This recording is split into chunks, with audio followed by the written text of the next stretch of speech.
What's up, wrestling fans? Welcome to another episode of the Smark Out Moment Smack Talk podcast. This is the November edition of the Mailbag special, where we're going to be taking your questions that you guys submitted and, well, answering them. That's what Q&A works. Not every single one of them, by the way, because some of them you've suggested we've answered before. Other ones we just don't have all that much to say about, but the majority of them are going to be addressed here. And for any of the ones that we don't talk about, go check out the link to the website's version, because I put a couple of the extra ones on that post. So who are we exactly? Well, I am your host, as always, Tony Mango, and joining me on the mic for this episode, it's Stephen Wago. No, I'm not. All right, never mind then. And Kalen Ferris. I am the real Stephen Wago. Okay, so joining me on this episode is the real Stephen Wago. Yes. I was hoping that you would have said it. Oh, God damn it. And not Stephen Wago. Hi. Well, we got that out of the way. The assortment that we're going to address here, let's start digging in, starting off with Declan Mackery. Had the brand split not taken place, who do you guys think would be the different champions that we had from before? You know, the United States, the Intercontinental, Women's Champ, Tag Team Champs, and World Champion, because all the other titles do not exist. I could still see it being AJ Styles as the world champion. I think that they planned on giving him a belt down the line, with or without the brand split. I think Kevin Owens, though, he probably would still be around the Intercontinental range. It took the brand split for him to move up a little bit. He's more than deserving of it, but I think that they would have kept him there at least a little bit longer. But also the same thing might have applied to Roman Reigns. He still could have been the U.S. champ after that whole suspension deal. Charlotte, I got a feeling she probably still would be the women's champ because they seem really, really focused on her, and probably the New Day. So I think that most of the champions would still stay the same. Becky wouldn't get any kind of championship. A couple other people in the way. Slater and Rhino, of course, would not be tag champs, but got to go with the majority of people still sticking around. So, Wago, who do you got? Who would be the champions? I honestly don't think AJ Styles would have got the world title. I think he would have had to wait much longer for that. I see Roman Reigns getting to the top, staying on top, and then getting toppled by Seth Rollins on his comeback. And basically, same storyline they played out. United States champion, I mean, it's such a weird scenario because, like, does that Roman, in this world where the draft stays, does Roman Reigns still fuck up? If that's the case, then yes, he gets demoted. Intercontinental Championship, I could still see the Miz and Dolph Ziggler feuding over that. I don't know who really else you do it with. Maybe get Cesaro and a few other people in the mix. Probably. Sheamus maybe would still be around there. Because we all pretty much knew that Zack Ryder was losing that belt to the Miz. Yeah. Or somebody, Right. whoever he was going to face the next night. So it was clearly going to be two people that aren't Zack Ryder. That's what I can say. Women's champion Charlotte, they've really got a boner for her. I certainly don't. And Drew New doesn't. Day. Fuck me, I know, right? The New Day, they seem to be really focused on getting them that stupid demolition record. I hope they lose it, like, just shy of it. I'll be so pissed. Oh, I'd be so happy. I'm pretty much Kalen? on the same page as you, Tony. I think AJ Styles would be the champion. And I don't think, like Wago was saying, they'd probably hold off on it. I think they were ready to do it when they did, regardless. So I think AJ Styles would be the champion. As far as the U.S. and the IC title, since Kevin Owens wouldn't be there, I think he would be on that line. Miz would still be around there. Probably Rusev would be in the picture. Ever since the U.S. title was dropped off of Cena, it doesn't have the same gravitas it had before. You know, it doesn't have the same excitement. So hopefully they'd put it on somebody who could build it back up there, but I'm not really wondering who that is. As far as the women's championship, definitely Charlotte. They are obsessed with her right now, and, you know, I can understand why. She's not my favorite, but there you go. Tag team champions, definitely New Day. Until they break the record or fail to break the record one way or the other. Until they drop those belts, it's only about them. More than anything, I'm interested who wouldn't have been called up from NXT, because without the brand split, we don't need to bring more people onto the roster. So we Finn might not gets called have, up. like, American Alpha might not be there, and some of the women might not be there either. Alexa Bliss might not, Carmella might not. Carmella definitely wouldn't. Well, who are the biggest stars? Because obviously Finn Balor's the biggest one that got called up, and he would have got called up regardless. Because there was rumblings of them doing that prior to the draft anyway. I think Balor still would have been called up. Yeah. He probably would have been in like the Intercontinental range. Actually, he might have been the Intercontinental champion. Maybe they would have given him like a little run with that. Actually, he'd be a perfect opponent to introduce for the Miz. Yeah, hadn't thought about that. Get well soon. And then if he would have done that, he wouldn't have been wrestling Seth Rollins, and he would have gotten injured. So yeah, blame the injury of Finn Balor on the brand split. It's another thing they hate it for. God damn it. Start to go to Christopher Marin's questions. Number 1, if you could bring one wrestler back from the dead and have one more run in WWE, who would it be? I'd be very tempted to go with Randy Savage. And I think my number 2 choice would probably be Mr. Perfect, but I got to go with Owen Hart. I think that he was very underrated, and if he would have been still around, he probably wouldn't have been wrestling now because he would have been too old, but he could have had a hell of a run post everything that happened with the Montreal Screwjob, and when WCW was bought out, he probably could have been like a real standby guy on the SmackDown roster or something like that. He would have been awesome. So Brett probably would have got brought back sooner too. Yeah, that's another thing. He would have put in the Hall of Fame because he would have had more ties to him now. His wife wouldn't have been such a bitch about it. So I got to go Owen. Then I think Perfect number 2, Savage number 3.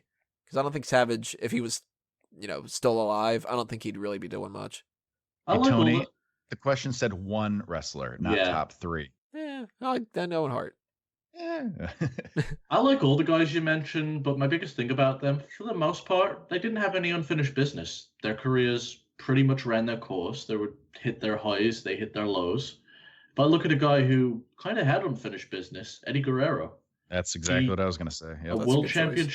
A world championship match was on the horizon with Batista. That's been at least clarified by multiple people. In addition to that, there's just a bunch of matches we didn't get to get and programs we didn't get to see. A program with The Undertaker one-on-one would have been awesome. He could have been a great Undertaker opponent. You take a look at Shawn Michaels. That's a guy he never really had a little program with. They could have had an amazing WrestleMania match. Yeah, because Shawn would have been back, and then, oh, man. He would have been a great asset for that ECW brand. He was an ECW guy once upon a time, and he could have really helped the talent down there. And then when he's in his older years, wouldn't he be a great mentor to have in NXT? That guy had so much unfinished business in that company and really only hit his peak at the end. So that's Eddie Guerrero is undoubtedly the one guy that I'd choose. I was tempted to say Benoit, but it's just so the incident didn't happen. Yeah. And people's lives are saved, but at the same time, if he's that shitty of a human being, then the world needs to know that he's that shitty of a human being. Technically, I guess you could say if you could bring him back from the dead, you're not necessarily bringing back the act that he did with killing Nancy and his son. That's just taking him back from killing himself. So it might not be that. Yeah. Okay. So yeah, Eddie's a safe bet. But I'm going with Wago. Eddie was the first one that popped into my head. He still had so much left to give. He was pretty much at his peak.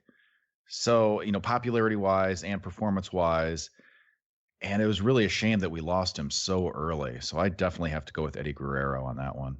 You know who else popped into my mind about this? Umaga. Never really a big fan. Oh, I liked him a lot. I was a huge fan of him, but again, I don't think he was getting anywhere beyond Battle of the Billionaires. Probably not. But, I mean, he died at like a time where a couple months earlier, he still seemed like he could have been a pretty credible guy. So maybe if he wouldn't have died, he would have cleaned up his act a little bit, and then he would have been... he probably would have gone to TNA and fucked up. It probably would have been that. You know who was a good guy that just seemed to die and drop out of nowhere? Chris Harris. I thought you were going to say Chris Hero. Oh, fucking hell, yeah. Actually, I heard he's back on the scene and doing pretty well in Evolve now. But, yeah, Braden Walker, knock your brains out. Question 2, if you could go back in time and watch any match live, what would it be if you could only watch that one match? And then that's kind of tied into another one, which was if you could go back in time and watch any pay-per-view, go back and do that. I said if it was only one match and I'm like in the arena, Andre versus Hogan WrestleMania 3, because that must have been like crazy to watch that at the time. Or maybe Brett versus Bulldog from SummerSlam 92. But if I got to go a pay-per-view, probably one of the WrestleManias that I never saw that people loved a whole lot, like 17. Yeah, as I was going to say, as far as single match, I'd say the TLC 2 match for WrestleMania 17. That's a good I one. still go back and watch that every once in a while. Such a good match. And as far as an entire pay-per-view, probably be WrestleMania 30, because I would love to have been there when the streak was broken, to see Daniel Bryan get the championship. A lot of good moments in that one. Wigo, what about you? Any single match is hard. Event's easy. For the event, I'd actually want to go back to One Night Stand 2. Just such a hostile crowd. It would have been fun just to throw toilet paper at John Cena. Is that the one with, I think it was Batista versus Big Show? No, that was an episode of ECW. I'm actually just on about One Night Stand 2. It was the second pay-per-view. If Cena wins, we riot. Cena yeah, RVD. Mm-hmm. Okay. Yeah, that fucking pay-per-view was so hostile. That would have been fun to be a part of. As far as matches go, That's a good pick. Fuck. It's like there's so many good matches, and then you're like adding them up with, well, do I want to be part of a big match or do I want to be part of a big environment? You're gonna go Doink versus Crush, right? Does it have to be WWE? No, why not? No, doesn't say so. I know it sounds funny, but I'd actually would have loved to be there for the Daniels Styles Samoa Joe match. It's in my top 3 matches of all time. I love that match. I wonder if anybody would choose Jeff Hardy versus Sting. That would have been. I would have liked to be there just to get everyone's reaction. Just, this is bullshit. Yeah, I know. I want my money back. I'm not paying for the shit. Oh yeah. I'd like to be in an arena where people were rioting. That could be kind of fun. Especially if you know, like if you go back in time knowing what's going to happen and you sit there the whole time going, oh my God, it's going to happen. That's great. Question number 3 or 4, whatever we're on here, from Christopher Marin. Who deserves a world title run that, and who didn't deserve the title run that they had? Okay. I'm just going by current roster because if we go back in time, we've already talked about Razor Ramon, Bulldog, Roddy Piper, DiBiase, that kind of stuff.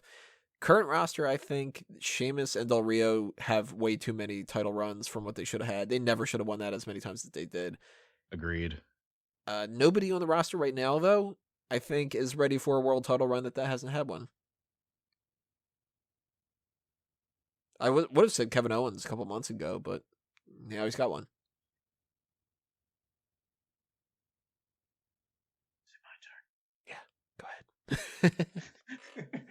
All right. Now, as far as people that don't deserve it, who's had it, I said don't really weird then. I don't know why. Sheamus definitely.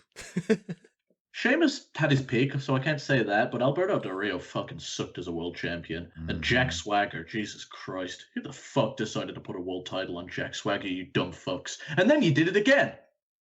He won it 3 times. Yeah, he won it once Money in the Bank, and he won it some other time because he's a smelly cunt. I don't remember when, though. I thought that he won it only with the Money in the Bank, and then he lost it to Mysterio. Are you sure? He might have won ECW. Actually, no, I don't think he won ECW. Did he win ECW? Oh, damn, I don't remember about that either. He wins a lot of shit that he shouldn't win.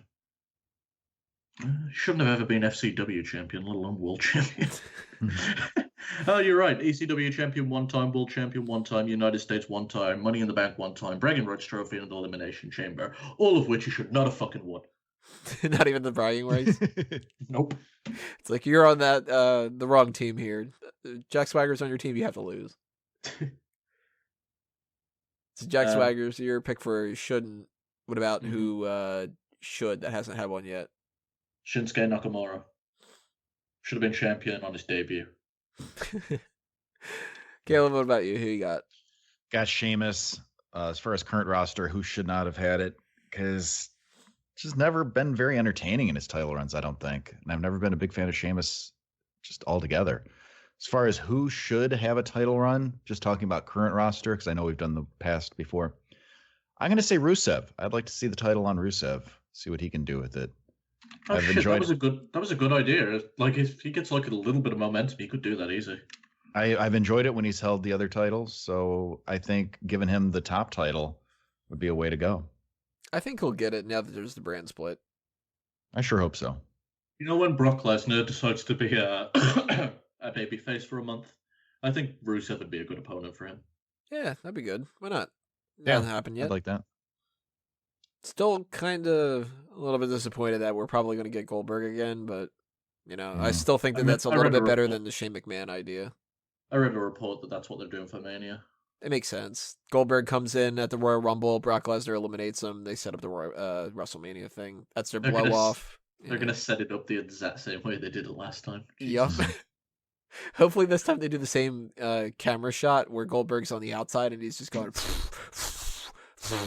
Well, Brock was in a world title match last time, so hopefully they have both of them in the match. But the thing is, right now Goldberg's 2-0. So even if Lesnar wins this one, then it's 2-1. So it's not even like a match. But with the last loss, they can play it off like a fluke. You beat me in that time. I'm Brock Lesnar. It was a fluke. You don't beat Brock Lesnar that way. Plus, I mean, if he beats him from the Royal Rumble, then he kind of gets a win over him, Oh, that's bullshit. That doesn't count anything. It's not unheard of, too. Two giant heavyweights just clashing and it ending quickly. So... The bigger question I have is if Brock eliminates Goldberg from the Royal Rumble, who eliminates Brock? I'm thinking John Cena. Yeah. AJ Styles, even if he's the champion. He just comes in and tosses him out. I want some. Actually, speaking of the Royal Rumble, that's part of our next question. That's a good little transition. Yeah, let's do it. Bobby Lesnar G86 says, if you could change any one Royal Rumble winner and have another participant in the match win, who would it be and why? I got two choices here because I couldn't really... Actually, I had three maybe, but one of them is sort of like, it doesn't really matter. The one that really doesn't matter all that much is Daniel Bryan winning instead of Batista. Everybody knows that. I was going to say. That was the obvious one. I'll leave more on that for you to talk about then. My other two were Chris Jericho should have won in 2012 instead of Sheamus, because we had that Punk-Jericho feud, and Punk retained at WrestleMania, so at least Jericho should have won the Royal Rumble, and Sheamus ended up having that stupid match with Daniel Bryan. So fuck Sheamus. But the other one, the one that I, even more so, Big Show never should have dropped that World Championship to Del Rio, which means we never would have had Del Rio versus Swagger for the world title at the WrestleMania that I went to, because I was pissed about that. We still could have had Del Rio versus Swagger as like a mid-card feud. Just right there is my definition of why we don't need a draft. Mm-hmm. What, the World Championship being Del Rio Swagger? Yep.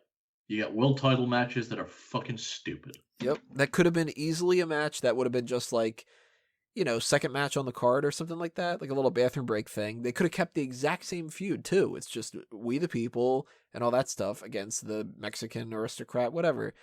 But instead, Ryback should have won the 2013 Royal Rumble instead of John Cena, because John Cena still could have had that match with The Rock. Ryback could have challenged Big Show and been the World Heavyweight Champion instead of losing to Mark Henry, which was absolutely ridiculous. Yeah. Yeah. Yeah. I'm going to say for the 2011 40-man Royal Rumble, instead of ADR winning, which, not a fan of ADR, first entrant was CM Punk. Have him do the Iron Man thing. Have him enter one and end up winning it. I think that would have been... liked? Same Rumble, Santino Marella wins. Oh, come on. No, imagine the pop, though. You got to admit, it would be fucking amazing. People went nuts thinking that he had a chance to win. Yeah. If he would have actually won, I probably would have been like, this is ridiculous. Santino can't fucking end up doing this. But at the same time, would have been like, oh my God, Santino won. That's funny. You know what? Based on them teasing that in the Elimination Chamber and him getting the same reaction, I don't think it's implausible that they could have done something with him. I wouldn't have done it. Right? I wouldn't have done it, but they could have. Who challenged for whatever the other championship was? Because that was Edge, right? Edge Del Rio? Edge Del Rio. So who's the other champion? I gotta imagine it's probably Cena. Yeah, it's a safe bet. Miz defending against Orton. Really? No, WrestleMania. 2011? Yeah, 2011's WrestleMania? Oh, WrestleMania, shit. I'm looking at I was going to say, I don't remember that. Oh, if that was Miz and Orton, then it was Miz and Cena. Miz, Cena, then The Rock interfere, that thing. Right. Yeah. Okay, yeah. Hey, you know what? Fine. Do fucking Santino versus Edge. See, it's better, fun. right? As far as who I'd have win the head, which one I'd change, it's got to be Sheamus. I don't like him winning anything. And if you go back in time and you go like, well, did Hacksaw really need to win a Royal Rumble? Yeah, it's a good one too. Although that wasn't a whole WrestleMania thing, so I guess you could just play it off as like, nah, it's fine. That Royal Rumble, I remember being so demoralized after Sheamus won. So honestly, I would have had Jericho win. I was rooting for Jericho so much. I was so pissed when Sheamus won Also, I've that. always wanted Jericho to have that. That's one of the only things he hasn't done. Mm-hmm. Oh, something I wanted to mention last topic. That Goldberg and Lesnar feud, I think whoever gets eliminated from the Rumble, because I think one of them's winning it. I think the other one's going to win the belt. It's going to be a title feud. Oh, God, I hope not. Oh, really? I'm still hoping Balor, Owens, and Cena Styles. I'm swaying 70% towards it being a title match. I would not be shocked. That wouldn't surprise me at all. Have like, well, you know what? I don't know who would end up. Lesnar would probably win the title. Well, actually, I think Goldberg's going to win the title, and after reading a report that said he'll wrestle as many times as they like for the money they're paying, I think he's going to win the title of Kevin Owens, and he's going to drop it to Lesnar at Mania. Oh, God, I hope this doesn't happen. I'm sorry if it does, but like, I think it's a real possibility. Anything's possible. Stranger things have happened. No, for WrestleMania this time coming around, I'm hoping it's Kevin Owens, Finn Balor, and as for the other title, I'm hoping it is Undertaker and John Cena. I still want to see Undertaker Roman Reigns. Styles. Or Undertaker Samoa Joe, I think could be cool. You know what's weird about Roman Reigns? I thought once they demoralized him, people would just warm up to him and he'd show everyone that he still is that good. I'm so disinterested in that guy right now. I couldn't give a fuck about him. Yeah, I'm getting a little tired arguing in favor of him. Yeah, like, all the Smarks are like, oh, he shouldn't be in the main event scene. And now that he's out of the main event scene, I'm like, oh, fuck, the Smarks were right. Although I won't admit it. I'll be like, no, see, he went off that, and now he's just lingering in the mid-card. Yeah. Let's go with Howard Starr. Why didn't Hulk Hogan and the Ultimate Warrior have a second match in WWF but waited 8 years to face each other? How would you have booked Hogan versus Warrior 2 at SummerSlam 90 instead of Hogan versus Earthquake? I don't think I would have. I wouldn't have. I wasn't born yet. Yeah, that's true. I was 3, so maybe 2.5, depending on when it was. It was SummerSlam, though. It's August, so yeah, I was 3. So I think Hogan versus Earthquake is something different. Why not? Earthquake was kind of cool. Big fat I don't guy give a fuck about that period of wrestling. It was dog shit. And I think if you're an 80s wrestling fan, you liked bad wrestling, and I don't care if it offends you. A lot of those old matches, you go back and I'll admit it, this is going to catch some heat. I don't think Steamboat Savage is as amazing as people say. No. There's definitely some good storytelling elements that are lost on today's wrestling, and that was being lost with the 80s style of wrestling. But you give me that match versus, I don't know, even like the average, like Dolph Ziggler versus Daniel Bryan from Bragging Rights, that's a hell of a lot better match. There's a combination between modern wrestling and old school storytelling wrestling that is the perfect style of wrestling. Only certain people have actually found it. Some people go one extreme or the other. Shawn Michaels implemented it. He's demonstrated what it's like to mix the two. And when you get this old style of pro wrestling with this hokey bullshit angles, I don't give a fuck. Fuck 80s wrestling and fuck early 90s wrestling. Yeah, the late 80s, early 90s. You know, I was still really young, as we all were back then. And I wasn't really watching it like I do today. I was very casual. You know, I'd watch it maybe, I don't know, just a couple times a year. You know, I knew all the guys and I'd go and watch at my friend's house, but I wasn't invested like I am now. Right. So as far as knowing, you know, I'm not super familiar with the ins and outs of the different storylines that were being told at the time. So I'd have to actually go back and revisit that to formulate a good opinion. But right now, I don't know. Generally speaking, I think if they would have done another Hogan Warrior match, people wouldn't care as much about the WrestleMania one. Because probably Hogan would have won. Mm-hmm. And then it would have been a whole thing where it's like Hogan didn't beat Warrior, even though he kicked out at the end, which was like kind of lame. But that was like the big thing. Hogan lost to Warrior, and he's the big guy now. if he would have just won to balance it out, it would have been like that whole John Cena thing where John Cena puts somebody over and then he wins the next 3 matches and stuff. So I think Hogan versus Earthquake is still a better option. And I gotta say this, I'm sick of being told that something from an older year is amazing, and I'm meant to just agree because it's old and nostalgic. I've been given so many fucking old 80s matches. Like, I watched the first Starrcade. That pay-per-view's fucking terrible. And that fucking great cage match between Ric Flair and I forgot who it was now. It was terrible too. Do you really want to watch like Greg the Hammer Valentine put somebody in a bear hug for 20 minutes, you know? The reason you guys like old 80s wrestling was because kayfabe was still a thing. It felt all a lot more legit and real. It was on closed circuit television, so you had to watch it because, let's face it, your entertainment was limited. But in the grand scheme of things, it sucks, and you're a bad person. A lot of it's nostalgia. If you were watching it around that time, you're going to like it a whole lot more. And the same thing for movies, too. Like, everybody's like, you know, all that movie's a classic. It's so much better than the crap out nowadays. And you're like, the movies that come out now are just as good, if not better. Mm-hmm. Now, sure, they haven't made a Godfather in the past bunch of years, but a lot of people really love The Departed or Inception or whatever like that. So it's like, just because... It's like every period of pro wrestling has something terrible about it. 80s? Yeah. Honestly, it was the in-ring work. In the 90s, it was the most hokey bullshit that it ever had been. The late 90s, early 2000s, there was a lot of dumb shit. And to be quite honest, ECW was garbage for a good part of it. The majority of it. Mm-hmm. I will say 2007 to 2009-10 was probably the worst period of pro wrestling ever. Weak roster, a lot of focus on John Cena winning everything. That's when I stopped watching for that was the only time since I've been alive and discovered pro wrestling where I actually cut it pretty much totally 100%. Mm-hmm. Now it's like an oversaturation of it, and it's a lot of problems where they just drag out a bunch of shit. Like, did we need a 2-hour pre-show for Survivor Series where we have 2 matches nobody gives a shit about? No, they could have just had that one segment with Owens and Jericho. Yeah, at least the show ended early. Yeah, that's true. Yeah, the show did end like a half hour before we all expected. Let's have 2 hours of talking about what's going to happen on the show, then cut it in a half hour short. You waiting for that main event? Yeah, it's going to be 3 minutes. So, I hope we answered your question about Hogan and Warrior. Yes.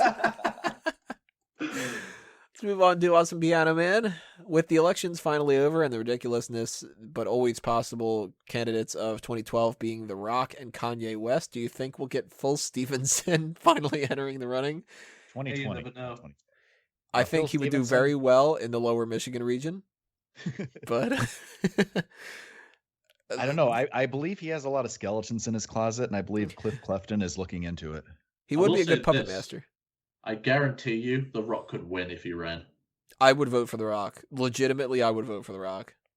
It doesn't matter to you what his opinions or platforms. No, I don't care as long as he says he can smell what The Rock is cooking and, after he says his spit, and as long as his like winning speech is finally The Rock is in the White House. Yeah, after every speech he does the people's eyebrow. Then that's instead of coming out to Hail to the Chief, he comes out to the fucking Rock theme. It does the whole like instead of like standing on the podium and like thanking everybody, saluting the military, he does that whole like put the arm up and the eyebrow raises and everything. That's his ceremonial portrait, is him doing the people's eyebrow. It'd be amazing. Why not? You know what? Trump is president now. If he's on the ballot, I'm casting my vote for him. Hey, if Trump starts acting like Garrison is right now, I hope he wins again. Fucking, I'll get on the microphone in the middle of Whole Foods. Fucking crack it up at that. My dick's a little dry. I don't know what can help it. As crazy as it, we have Donald fucking Trump as president. It's a WWE Hall of Famer. Why not have The Rock come in, you know? Yeah. And I think that The Rock would go as a Democrat, and I lean more towards Democrat than Republican. Kanye West, if he runs, that's fucking ridiculous, but... Isn't he in a nut house right now? I have no idea what he's up to. I fucking hate Kanye West. He's got a couple decent songs, I'll admit it, but... Yeah, we actually had a discussion like where we were all like, I have some of his songs I like, and I fucking hate it. Yeah, like Power. It's like, damn it, why couldn't somebody else have just done this song? Why couldn't The Rock have done this? He's not a very good musician. Have you heard that song about pie that he made? It's fucking terrible. God. Yeah. I haven't seen Moana yet. I heard that he was actually a decent singer in that one, though. Oh, yeah?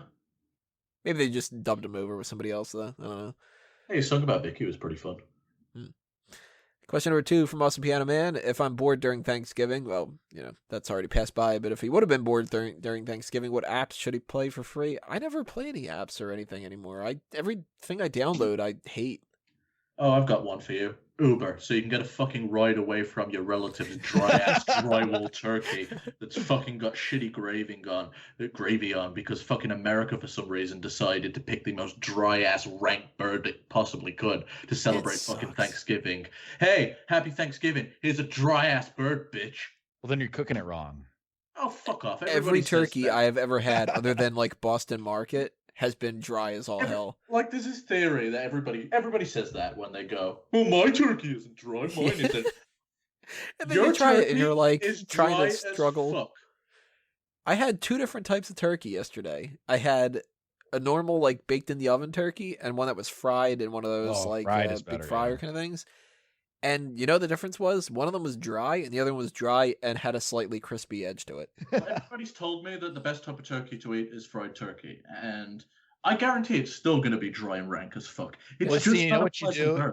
You just take a lot of gravy and you drown it in gravy, and it's no longer dry. Well, by that rationale, you can give me like dry cereal, and if I dump a bunch of milk in my mouth, then it's not. You know what I mean? No, not milk. Gravy. Put gravy on your cereal. It's like gravy is. Like you want to have a happy Thanksgiving, your ass drops off at KFC or Popeyes before you come over. Fuck that. Order a pizza. Pizza's so much better. Oh, I want a pizza so bad right now. Question number 3. Will you be making a Sporkle quiz in the future based on Smark Out Moment? I didn't think about that. Although if everybody wants me to do it, maybe I'll try to do something for like around like Christmas or so. Because we're going to be not having like as many crazy episodes because that's around Christmas. I ain't fucking working that much. But maybe, although if that's the case, I don't know what questions I would put in there. Yeah, I don't know. That's what I'm thinking. What would it be? I don't know. It's like, who is the most annoying out of the bunch? It's like, who's got like the worst jokes? Miguel? True. So if you guys have any ideas for questions of something like that you would like to see, throw them my way. Drop some comments below. And that reminds me too, by the way, for anybody leaving your comments on answering these, make sure, of course, as always, do those tags to let us know what question you're responding to. So timestamp. Yeah, timestamps. That's what it's called. You guys have any ideas of questions that we would put on that? Shut up, Drew. It's not a question, but it's a statement everyone should know. Something about did you know or ask him, or I have no idea. I don't know. The only thing I can think of is like who won the co-host of the year for this year or something like that. Oh, here you go. You gotta put your name on that for once, bitch. Name all the people that we've done superstar scores for. There you go. Oh yeah, that could be a good one. Oh yeah. Oh yeah. It's not even words. It's just. Yeah. I got rid of all the consonants and it's just all the vowels. Just a lot of O's in there. Let's go to Peter Piccinini's questions. Number 1, if Ryback was still with WWE, would he face Goldberg? Probably, but I could also see that being a situation where they didn't do it because it makes too much sense. WWE tends to do that. It's like, Sting's finally in the company. We can finally have Undertaker Sting. That's too Bray Wyatt. Sting's not going to be around in a year? As much as I hate Ryback, I actually listened to his podcast, and he commented on this. And he took the attitude as, oh, they're doing it now? What the fuck didn't they do it when I was there? Yeah. Mm-hmm. Makes sense. I mean, shit. I'm just happy Goldberg didn't get Ryback chance. Okay. He comes out and everybody goes from Goldberg to feed me more. And he's like, that's this fucking bizarre land. What the hell? You know what? Thank you, Canada. Because you behaved. Because you acted like normal wrestling fans. Because instead of throwing a fucking tantrum, they only did minimum, you screwed Brett chance. Oh, that's right. I didn't even think about that. Mm-hmm. They could have been going there was a few, about but that. It was very small. So thank you for behaving and not acting like a bunch of fucking tards this time. You kicked Brett. You kicked Brett. Fucking marks. Brett kicked Brett. And Goldberg genuinely feels bad about that whole situation, so I'm glad they weren't cunts about it. He should. He kicked him. Right. I'm just gonna fucking say it. Thanks, Goldberg. Question 2. Who had it worse at the end, TNA or WCW? TNA's still around. We don't know how bad that's going to get. It's a slow, painful death. It's like pulling off a Band-Aid slowly, as opposed to just ripping it off. I'd say prolonging the pain. When TNA finally shuts its doors, TNA is going to have the worst history, the worst closure. At least WCW can say they had highs and lows. TNA says they had okay business and lows. WCW went out with Monday Nitro, getting a huge audience to tune in to watch their show, going head-to-head with WWE. Mm-hmm. TNA's going to go out where they go, I guess we just can't do any more tapings. They're going to go down as the company that fucking didn't utilize AJ Styles and lost him to two of the biggest promotions in the world. TNA is going to go down as the company that didn't pay any of its fucking employees. TNA is going to go down to the company that tried to basically steal money from a rock star that tried to save their asses. TNA is going to go down as the company that fed its top talent into the destructive portal known as Vince Russo. Like, this company is the utter cuntery of companies. It's terrible. It just needs to burn. It just needs to die. Every time that it gets a breath of life into it, I fucking can't stand it, because the end result is always the same. TNA is easily the worst of the two. And guess what? The final deletion ain't revolutionizing shit, so it's dying. Yeah, I haven't even heard any buzz about another one of those. So fuck them. Question number whatever we're on, B, I guess. Why does WWE promote 2 pre-show matches and only do 1, or in this case none, and do 2? They're fucking idiots. I think that they don't care at all. It's because they're just making it up as they go along. Can you rephrase that question and do it in song? Give me a beat. I just wanted you to do a beat. No. No. Actually, there was an angle like that. Did you ever see it where Christian tried to get Tomko to give him a beat? Oh, really? Yeah, he challenged Cena to a battle rap, and he goes, "Tomko, give me a beat." He just looks at him and goes, "No." That must have been the best thing that Tomko ever did then, because everything else he did sucked. Actually, it was a pretty good tag team with AJ Styles. Yeah, he was pretty terrible. Yeah, it was probably AJ. Yeah, this is a case where WWE doesn't put any thought into their pre-shows. They think at the last minute, oh crap, we need another match. Let's just throw so and so on there. Yeah, they probably just look backstage like, who hasn't had a match tonight? Are you free? Oh, you got your gear on? Okay, go out there. Yeah. Which sucked because it doesn't take that much fucking effort to figure it out. 10 minutes to think about who else is on the roster. Shit, read my article. Every pay-per-view I wrote up a thing about these people aren't on the roster yet. Read that for 5 minutes and then go, yeah, okay, let's put them on there. That's probably where they get their ideas. Nah, I put better ideas out there than that. Let's take Tony's ideas, but make them shittier. Yeah, that's what happens. Backstage, if you put a microphone in there, you're fly on the wall kind of a thing. That's what they're saying. Let's fuck up Tony's ideas. Every time. Question number whatever. Do you think Emma on Raw and Ryder on SmackDown is like the Paige Del Rio situation? I don't think so. Since they're broken up, no. No, I think this is where they thought that they just didn't really know where they were going to put Emma because she was injured during the brand split. And Ryder on SmackDown makes sense. And they probably, now that she got back in training and everything, they were probably like, you know what, Raw needs her more. They're not dating. I don't really see why this is an issue.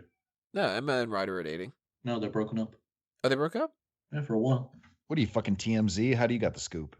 I have all the scoops. I thought that they were still dating. Nah. Huh. Are they still banging at least? Mm. I thought you knew everything, man. He's dating Emma, not Emmalina. Do you know who they're dating now? No. Well, you know that they're broken up. I read a report about it. I didn't fucking ask, do follow-up questions with them. It's time for celebrity gossip with Stephen Wago. They tried that with Adam Cole. It was terrible. Adam Rose. Well, I'd be pissed if I was Ryder, where you break up with Emma and then she starts doing this makeover where she's looking better than ever. Although that would make a little bit of sense. Yeah, it would, wouldn't it? Isn't that what girls usually do? Yeah, it's usually like, my life sucks, I need to make a change, so let me cut off my hair and, you know. Oh, I hope she doesn't do that.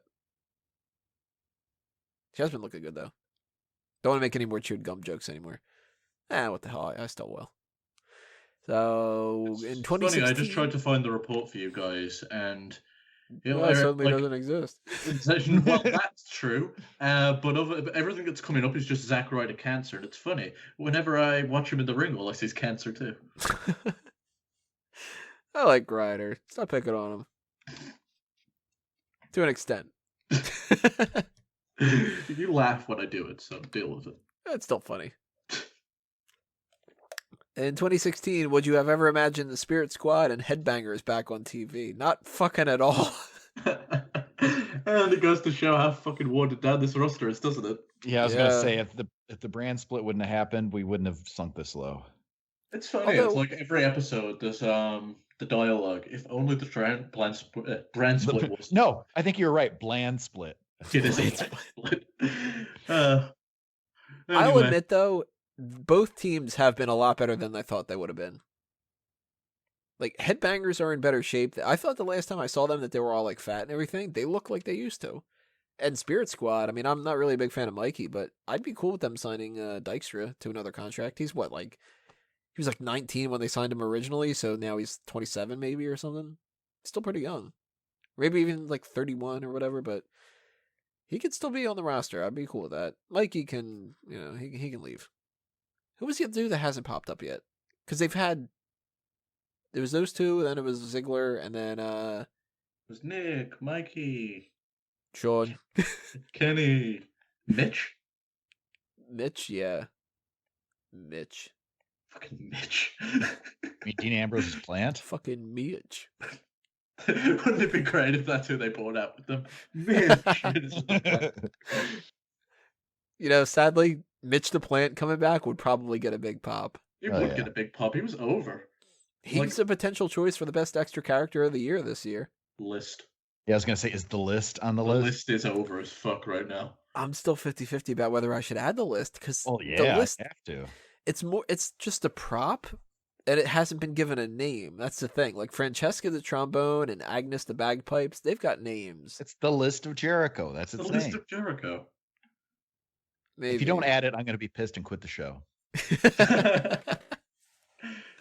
If I do add the list is winning. Add it to the list. You know what list? You just made the list. Jesus. Maybe. What question were we on?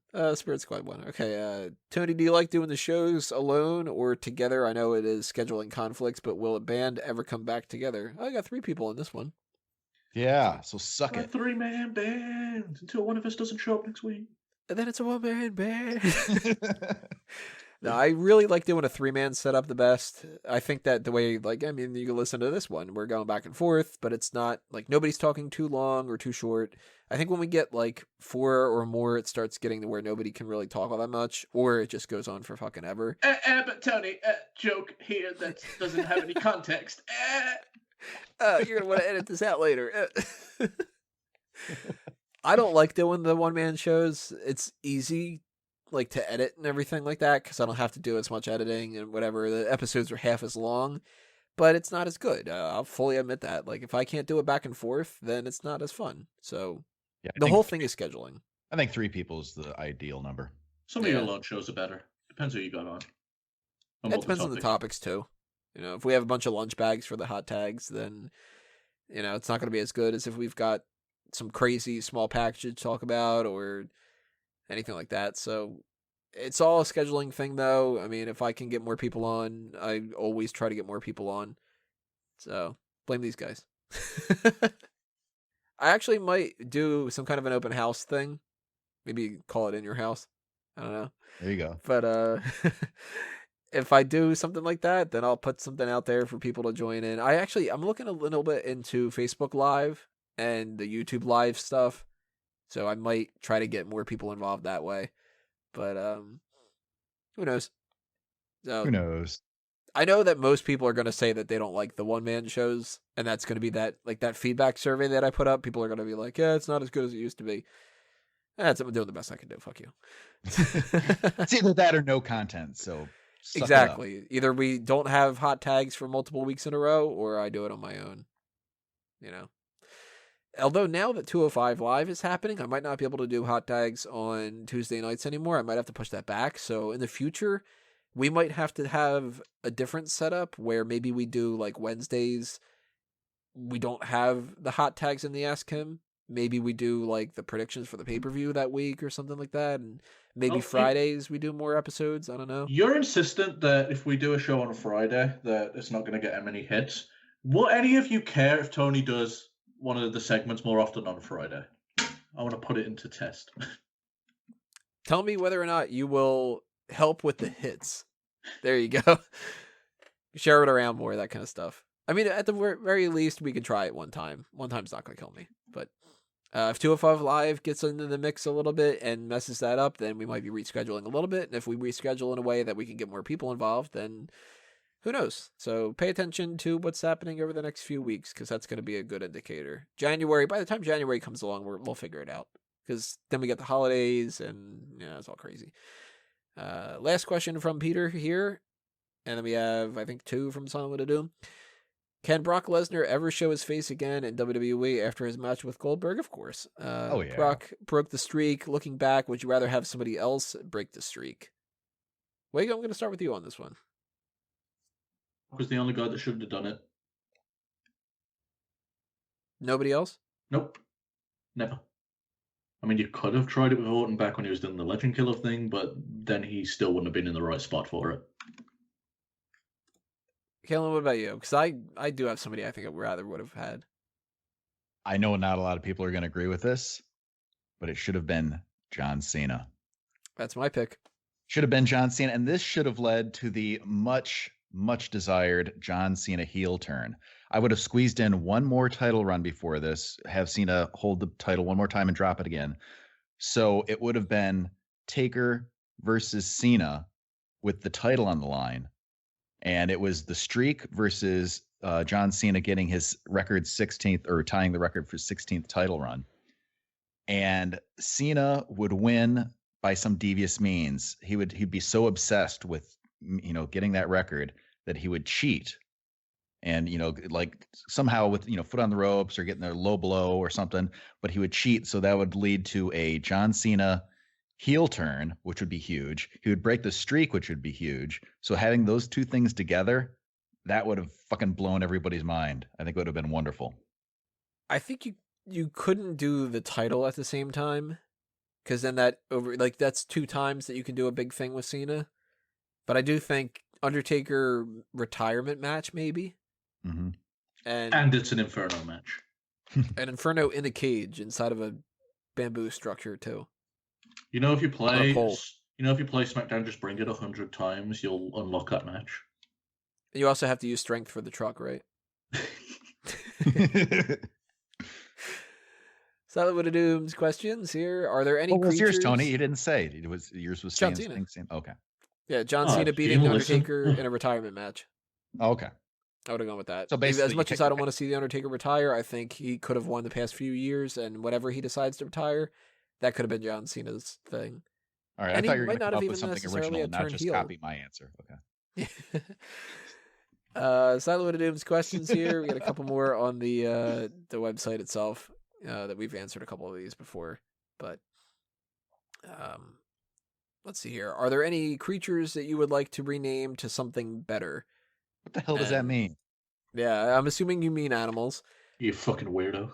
I like when people call raccoons trash pandas. For some reason that just hits my funny bone. I think it's hilarious.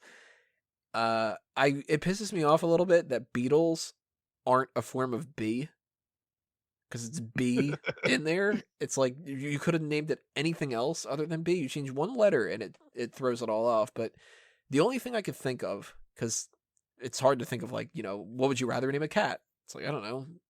But guinea pigs. They're not from Guinea, and they're not pigs.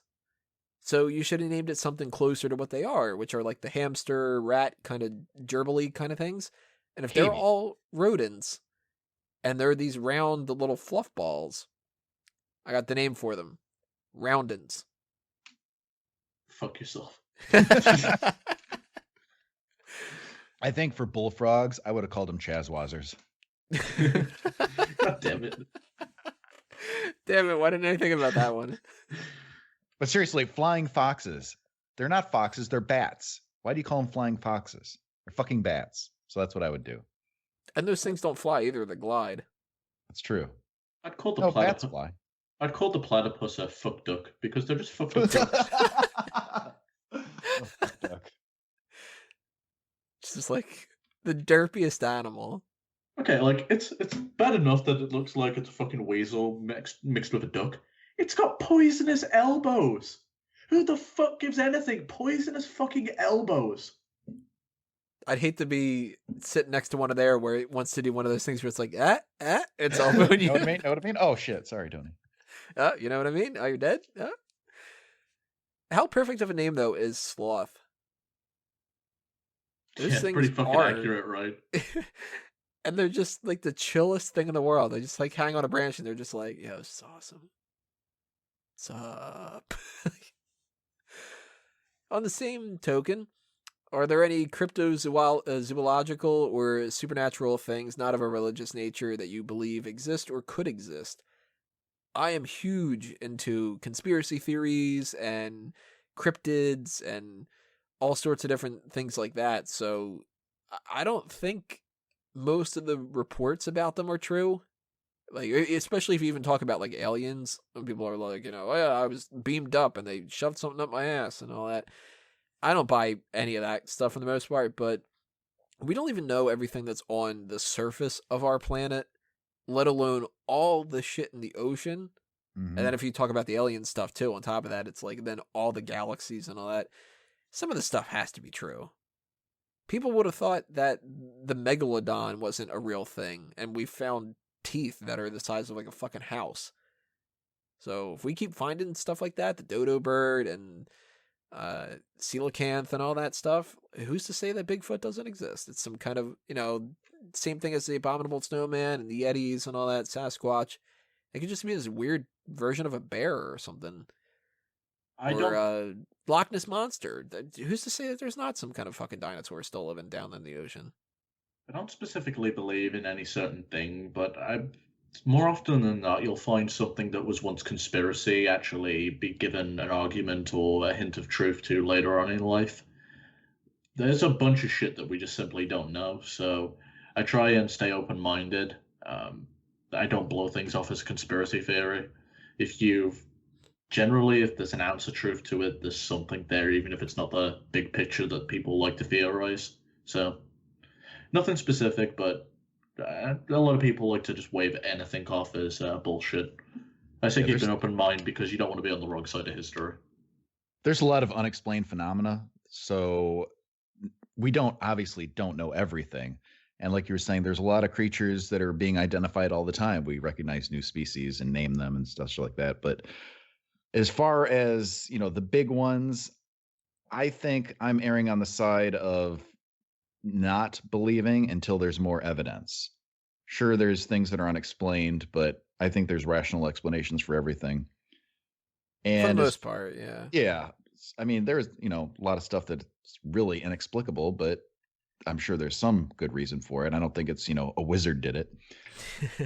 As far as, I don't believe in ghosts, but I do believe that there probably is some sort of life, extraterrestrial life, but I don't think that it's ever made contact with anything here on Earth. It's probably, so far away and either so far in the past or so far in the future, or there's got to be some other life besides what's here on Earth. I got to bring up one thing. Flat Earth people. Oh, Jesus Christ. Kill yourself. How dumb can you be? Like, there's clearly no hope for you. Don't breed. Don't raise kids. Don't have an opinion online. Delete your social media accounts. Fuck off. You are the dumbest of the fucking dumb. There is no hope for you. Isn't that Tila Tequila chick one of those? Oh, no, really? Some MTV chick, right? really hot, but like the worst type of personality for everything other than being attractive. She had a show on MTV or something. I've never seen it, but I know. It's like a shot in the mouth or something. It's like oops, flat motherfucker. There's pictures. Tell that to any astronaut that's been out there and went like, oh, look at that big marble. How about, all right, tell a plane to fucking fly for on it, just flat. Right? And what do you say to people who think that the Earth is only a couple thousand years old, too? Oh, that's so dumb. You're on about those New Age Christians that fucking think that. Those are some dumb motherfuckers. Jesus all Christ. Dinosaurs are all fake. It's to test your faith, yes. But I do think that, like, I mean, you can take a lot of these things that are, like Bigfoot, for instance. They'll go around and it's like, you see this big pattern in the mud, that must mean Bigfoot. And it's like, no, that doesn't mean shit. That means that there's some kind of an imprint on the ground. It could be a dude with a weird fucking shoe or anything. It could be that somebody has a Bigfoot shoe print and went around stomping in the fucking ground. Like, but I mean, when you look at the other people and they go like, it can't possibly happen that we have anything in the ocean that we're not aware of. And then they go, yeah, by the way, we found like a squid that's the size of a fucking bridge. And, we don't know what's happening down a certain amount of miles or whatever like that. We could have the fucking Cloverfield monster down there for all we know. That could be a documentary. Really happened. So yeah, some cryptids maybe. This would be a great topic for, let's say, an all talk show. Oh yeah. Yeah, we don't do those. I do want to bring that back. Oh no, it's weird. Everyone's just been kind of hush about it. Shh! Don't say anything. It's the no talk show. Let's see what else we have here. If you could make your perfect commentary teams with the people that currently work for WWE, who would you pick? Would you have two different ones or just one for both nights? This was a little tough for me because I can't figure out what I would do with Mauro Ranallo. I like Michael Cole and JBL together, and I really like Corey Graves and Tom Phillips together. So I don't know what I would do with Mauro Ranallo. Like Cole and JBL and Raw. I didn't hear the full question. I don't see it here. Commentary teams of what you would do with people in the company right now. We got the 4-man team on SmackDown, which makes no sense, and then 3-man on Raw. Then we've got Corey Graves and Mauro are going to be for the 205 Live. And can we all agree that David Otunga should just not be on commentary at all? Ooh, and Byron, I'm of the opinion that 3 people is too many on a commentary team. You only need 2 people, babyface to tell the story and call the action in the ring, and the heel just to be the antagonist. You can sometimes work it okay with a 3rd person, but typically someone's opinion gets lost. Somebody's waiting to talk. Someone's worried about talking over the other. It's much easier just to have the 2 people, build a chemistry, build a rapport, and do that. If I had to pick any 2 people, I'd have Mauro and Corey Graves on the one team. And fuck, I hate Michael Cole. And I just have Mauro and fucking Corey do everything. That's exactly what I was gonna say. Just have that pair. That's the best pair. Michael Cole's bad. I don't care. He's a bad commentator. He's not an. People call him an announcer. He's not an announcer. He's a fucking salesman. That's kind of true. I still like him though. But if you had to use somebody like a Byron Saxton somewhere, I think throw him on like Superstars where nobody watches it. Just give those other people a little bit of time off, Michael Cole would be much better utilized as a personality that kind of, you can have him in the announcers area that transitions the show between things and between segments and does those interviews in the ring. He's really just WWE. Yeah, he's awesome at that. He's nothing. He's everything else though. I'm sick of I'm not being one of those people that jump to his defenses. There's too many Michael Cole apologists. He's a bad commentator. I've just had enough of him. Tell me one guy that Michael Cole's gotten over since, just as a regular announcer, not when he was this fucking color commentator hybrid thing. I'll tell you one thing that he did that nobody else has ever done. He was amazing on NXT. That whole gong and everything. But then again, that's what I'm saying. That's that heel persona that he went with. He wasn't an announcer back then. He was a color commentator. It was different. That's true. So, man, I missed that gong. He was very funny. I loved what he did in the Davis matches because the Davis matches were just as bad then. They were Don't get me so wrong, I don't dislike that character. I thought it was hilarious. I just saying as an announcer, he's never gotten anyone over. He's never had one memorable call. There's a reason why The Undertaker and Triple H requested that Jim Ross come back for their match. Michael Cole sucks. You know who I think has always been really overrated? Joey Styles. Very overrated. Yeah. I never got to comment on that whole fucking situation, but it's done and dead with, thank God. But generally, he's just an overrated commentator. There's a lot of good guys on the independents right now, and people need to stop looking to the old and start going with the new.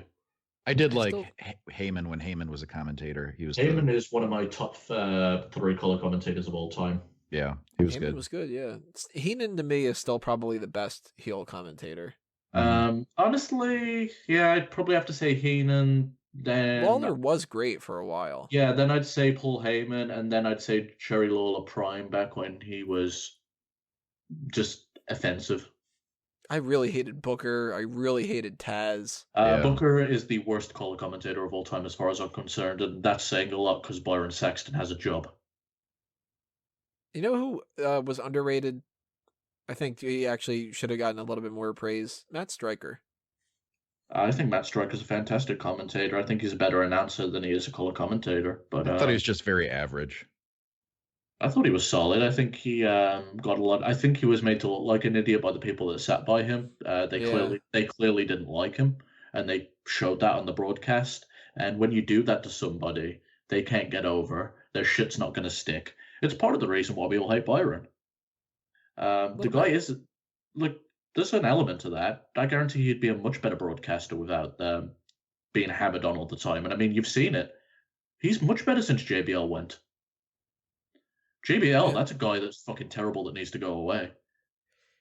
JBL has no chemistry with anybody right now other than Michael Cole. He doesn't have chemistry with Michael Cole either. He shouts over him half the time. He has good days with Michael Cole, but he doesn't have a good chemistry with Michael Cole. Him with Morrow, it doesn't work. Morrow with 3 fucking people doesn't work. Yeah, that's ridiculous. Marinello by himself is like enough energy, and kind of annoying too. But the best commentary team I've seen all year was Mauro Ranallo and Daniel Bryan. That was actually pretty good. You had 2 people that were genuinely loving pro wrestling. And not Michael Cole. Daniel Bryan was always surprised. Oh my God, did you see that? Let's see. We do have 2 other questions here. I'm not sure if we've addressed it at other times, though. Obviously, Tony hates Becky's accent. What are the most and least hot accents for you guys? You actually do a pretty good Becky. Well, when she says "up," just general. I've seen you go to a rant where you've taken the piss out of her. It always amuses me because I'm like, he's not wrong. I just don't hate it like he does. And that's probably because there's a lot of Brummy women that's slang for Birmingham accent that talk like that, so I'm kind of used to it. Like, Becky is so attractive, and she seems like such a sweet girl, and I like her in the ring. Shut up. Just do not talk. That can be said about a lot of women, because I keep hearing that Sasha Banks is this like future of the women's division, but I don't see it when she cuts a promo. She's fucking terrible. She and Bayley and Charlotte, none of them can. Actually, I don't know if there's any women right now that can really cut a good promo other than Alexa Bliss. I was gonna say Alexa's good. Bayley isn't terrible. She's just got to find her character a little more. She's dropped a few pegs on Raw, and I think it's because of how heavily they script her. People need to just start taking the scripts and throwing them in the trash. It's better to ask for forgiveness than it is permission. Yeah. I mean, I can't stand, like, the next time Nia Jax talks and she's just kind of, like, got this dainty voice that doesn't match her and everything. I'm not defending Nia Jax. I've refused to. She's fucking terrible. She's terrible in ring. She's terrible on the microphone. For everyone complaining about her getting tapped out, that was probably the best thing that could have happened. Yeah. Braun Strowman got the count-out thing, so you can't use it for her, too. Well, one, I think submissions, they never repeat shit the same time in the same show, you know? The whole concept of what a submission is meant to be something that once it's in, you're fucked. There is no, I can reach for the ropes bullshit. No, you're meant to be tapped out in like seconds. Or the whole, like, she's got my arm bending the opposite way, but I'm a pretty big woman. And because I've got big hips, that's not going to hurt my arm. It's like, no, your arm still fucking hurts. You can be like a bodybuilder, like an Arnold Schwarzenegger, and you stub your toe, and you're like, I get that you this have hurts. to throw some of that away for the pageantry of wrestling, but that's only if people actually give a fuck. Yeah. And most people don't. Well, as far as the accent stuff goes, I hate almost every accent for the most part. Oh, thanks. All right, see you guys. Yeah, the classier English accent that people like Elizabeth Hurley and Kate Beckinsale and stuff that they have, like a Keira Knightley, that's hot. But the Cockney chimney sweep type of thing, I hate that one. The whole like real strong gutter mouth type of English accent. I like Wade Barrett at the end. Wade Barrett was awesome. Yeah, the Wade Barrett accent, that's like, that throws me off. Like, Wade Barrett. It's like, dude, what are you fucking choking on when you're talking? There's no real accents that I find particularly attractive, but there are definitely ones that I find unattractive. And yes, the strong Irish, or the strong, like the Cockney accent, or even like the thing. The Irish accent can be very endearing depending on who's talking. They just happen to pick people that sound annoying as fuck. You take a look at Conor McGregor, and he's absolutely beloved. One that I don't like is the American Southern accent. Awful. Oh, God. Yeah. Cannot stand that. The hillbilly accent, I guess. AJ Styles is pretty on point, though. Y'all and everything. Even like the speech patterns in general without the accent, where it's just like, well, we'll be spitting in the wind. And it's like, you're spitting in the wind? What are you talking about? And French and Italian can be okay. I really hate a lot of Hispanic accents. Anything that's like real harsh, like German. You mean to tell me that there's going to be like a German woman that's going to talk sexy? It's like, hey baby, what do you want me to do? It's like, oh fuck. So to answer your question, we're all a bunch of nationalists. Very much. Although I even hate some of the accent things in my own area. The Philly type of accent where people will say like coffee a little bit, and like oh god, wooder. Took me years to not say wooder. Wooder. Around here, people say wash. I'm going to go wash my clothes. Oh, I hate that so much. I had a teacher that every time he would say George Washington, it was always George Washington. And I used to really tease him. I used to add an R real big when I would write it out, just to piss him off. By the way, like W-A, capital R, Shington. What is it with Midwesterners fucking apologizing for everything? You're like, ooh, sorry. Stop fucking saying sorry. That's Canadian. It's like the Canadian thing too, yeah. Oh, sorry. You want a donut? Stop saying sorry. You don't need to apologize for everything. I'm sorry for saying sorry. You want some syrup? Yes, I would like some syrup. Go for pancakes right now. Pancakes right now, yeah. Or French toast. All right, let's wrap this up so I can go eat. Yeah, I was gonna say, I'm let's getting get some hangry. pancakes. Yeah, this is getting real hungry. Final last one that we have here, actually. This is the one that Silent of Doom squeaked in at the last minute. He says, I had an argument with my friend because he contested that the greatest heel of all time is Eric Bischoff. I argued that he wasn't even the best heel authority figure, with the McMahons easily beating him, but my friend argues that Bischoff is the greatest because while people have at times rooted for the McMahons, Bischoff has never been the good guy and never been rooted for even as a heel by the audience. What do you think of this reasoning? What do you think of who do you think is greatest heel of all time? A testament to a truly good heel is that they eventually get turned face by the audience. And the fact that that never happened to Eric Bischoff is the absolute fuck you to your friend. See, I think he's got a good point, though. But I still would go with Vince McMahon.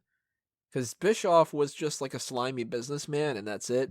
Vince went everywhere from slimy businessman, sexist pig, incest, fucking rapist type of people, cult leader. He's all over the place. And if you go with, like, Bischoff being booed, yeah, but, Vince McMahon seemed like the devil himself at times. The testament to a truly good heel is the fact that the fans turn him babyface eventually. Eric Bischoff's been consistent as a heel, but he's not been truly great. Not even in the whole NWO thing and stuff? No, not really. I mean, he just kind of hung out with the bad guys. The truly over people were Nash, Hogan, and the druggy guy. So, like, Eric Bischoff had his place, and he was definitely a solid heel, but there's no way he was even the top 5 heels. Maybe not even top 10. Maybe not even top 20. Maybe not.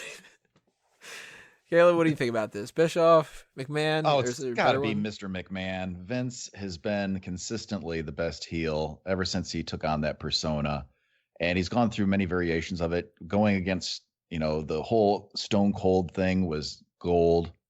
So I can't really think of anybody that I would put above him. I think Ric Flair's up there.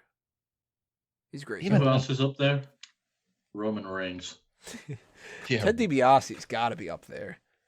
I don't know if he was that hated, to be quite honest. Don't get me wrong, it was a solid gimmick and one of the most fun, but the true, if there were, did he really get that much heat? I never remember him getting like a horrible reception where the fans just loathed him. I guess like the thing with him and Andre and the Hogan thing, that's probably like the peak of that. But if you count whether or not I legit hated them or if I laughed at it and stuff like that, then I couldn't count DiBiase because every time I watch that footage of him kicking the ball away from the kid, I laugh my ass off. yeah. That's great. Yeah, you relate with him too much. Yeah, he's such a dick. It's like, oh man, that's right. Everybody does have a price. Ha ha ha ha ha. Alrighty, guys, those are the questions for the mailbag for November. I'm not sure when we're going to do our December one based off the whole holidays and stuff like that, but if you weren't able to get a question in for this month and you have something on your mind, then throw that my way as soon as possible. I'll backlog it. We'll get around to it when we get around to it. We have more than enough stuff coming around over the next few weeks. We got TLC coming up, so we got to do our predictions and then the post show for that one. Then eventually Roadblock is going to happen. We're not too sure about Slammy Awards, but we might do something special for that. I think I might do another Sporkle quiz, probably based off of TLC. And actually, no, I already did that, didn't I? I think I did. Maybe I'll do something for the Slammy Awards, though, for the Sporkle quiz. And then we got the 2016 Smark Out Moment Awards, which I still haven't figured out how I'm going to do that yet. Kind of depends on our scheduling again. So maybe we'll do some audio things. Maybe we'll do like one video. I'm not too sure about that. And make sure you fill out that feedback survey as well that I mentioned in the hot tags. And just stay tuned for all that stuff. So last thing for us to do is to round out some plugs other than those. Wago, what do you want to toss out? All right, so I am getting UDMMA sorted back up and having all that functioning again. So until then, subscribe to the podcast on iTunes, like us on YouTube or whatever on Facebook. I'm having a long day. But UDMMA, check it out. Bada boom. And Kalen? Bada boom.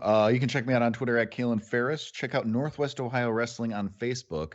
And if you're going to be in the Toledo area on Friday, December 2nd, you want to check out Uprising 4, the Aurora Gonzalez Believe Center. We got a great show going on. Doors are at 6:15. Tickets start at $10. And we're going to have a lethal lottery. And that one is going to work with all the wrestlers picking numbers out of a hat to find out their opponent. And whoever draws the number of the champion gets a title shot that night. It's going to be interesting. Damn, I was hoping to get the hat. I was going to put my name in. Free hat. Free hat. Oh, you got the two bada booms, so bada bing. Coming up soon is going to be the ding ding ding. Hate you. I felt like No. Drew hasn't done anything stupid like that in a while, and, I had to just End the show kick it before back. I end you. Follow us on Facebook and Twitter at Smark Out Moment. Hit that subscribe button if you haven't already, guys. And if that stupid ass joke didn't scare you off, at least it was at the end, right? Give us a thumbs up for this video as well. Pass this along, share it all over the place, and stay tuned as I mentioned before. But this has been another Smark Out Moment, and we're being counted out.